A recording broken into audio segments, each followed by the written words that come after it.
আগে যারা যাত্রাপালার আয়োজন করতো তারা এখন ওয়াজ মাহফিলের আয়োজন করে, ঠিক কিনা বলেন? আগে যে যুবক মমতাজ বেবি নাজনীনের গান শোনার জন্য পাগল ছিল তারা এখন মিজানুর রহমান আজহারীর বয়ান শোনার জন্য পাগল, ঠিক কিনা বলেন?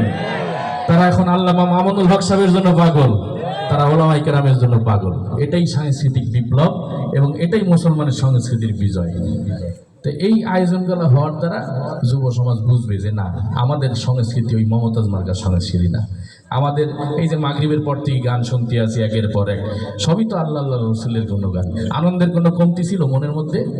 তা আনন্দ তো ঠিকই পাইলাম। তাহলে তো বোঝা গেল যে আল্লাহ আল্লাহ রসুলের গুণগান গাইয়েও যদি আনন্দ পাওয়া যায় তাহলে আমার আর অশ্লীল গান শোনার কোনো প্রয়োজন নাই, ঠিক কিনা বলেন? তা আমাদের অনুষ্ঠানে আল্লাহ আল্লাহ রসুলের গুণগান গাওয়া হয়, আমাদের অনুষ্ঠানে আল্লাহর রহমত নাজিল হয়, ঠিক না? আর যারা অশ্লীল গান বাজনা করে তাদের অনুষ্ঠানে আল্লাহর রহমত নাজিল হয় না গজব নাজিল হয়?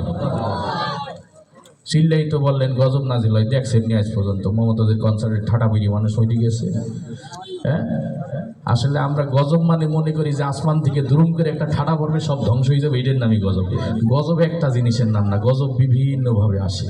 এই যে তারা যে ক্ষমতাচ্যুত হয়ে গেছে এটাও আল্লাহর একটা গজব, ঠিক কিনা বলেন? এরকম বিভিন্নভাবে প্রাকৃতিকভাবে অনেক রকম গজব আসতে পারে। উদাহরণস্বরূপ তারা গান বলতে গেছে তাদের মঞ্চে, তাদের গান গাওয়ার সিস্টেম হলো ওই হারমোনিয়াম ঢোল তবলা এইগুলো নিয়ে ওঠে। তো মূল শিল্পী যে তার কাছে থেকে হারমোনিয়াম, পাশে একজন বসে ঢোল বাজায় আর এক পাশে একজন বসে তবলা বাজায়। এই সিস্টেমে গান আয়োজন করছে। অলরেডি শিল্পীরা মঞ্চেও চলে গেছে।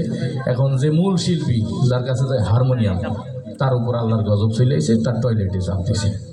এখন কি করবে? সে তো মঞ্চে বসে গেছে, এখন তো উঠে টয়লেটে দৌড় দিয়ে যায় না, কিছু একটা পরিবেশন করার দরকার। তো কোনো উপায় না দেখে হারমোনিয়াম বাজাচ্ছে আর সুরে সুরে বলতেছে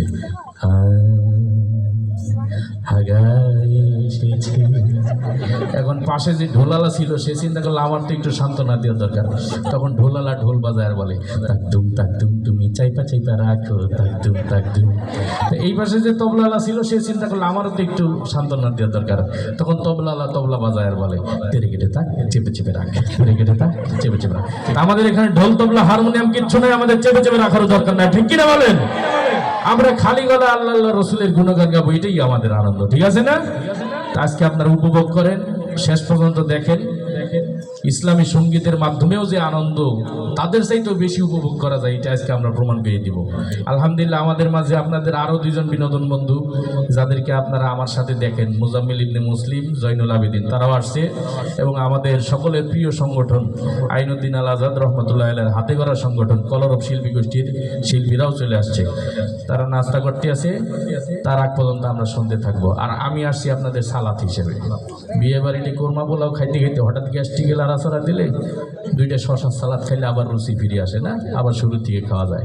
তা আপনারা গজল শুনতে শুনতে যখন একটু পুতাই যাবেন, যখন মনে যাবে যে ভিন্ন কিছু দরকার, তখন আমি এসে একটু সালাদ দিয়ে ঘুম ভাঙাই দিয়ে যাবো, ঠিক আছে না ইনশাল্লাহ?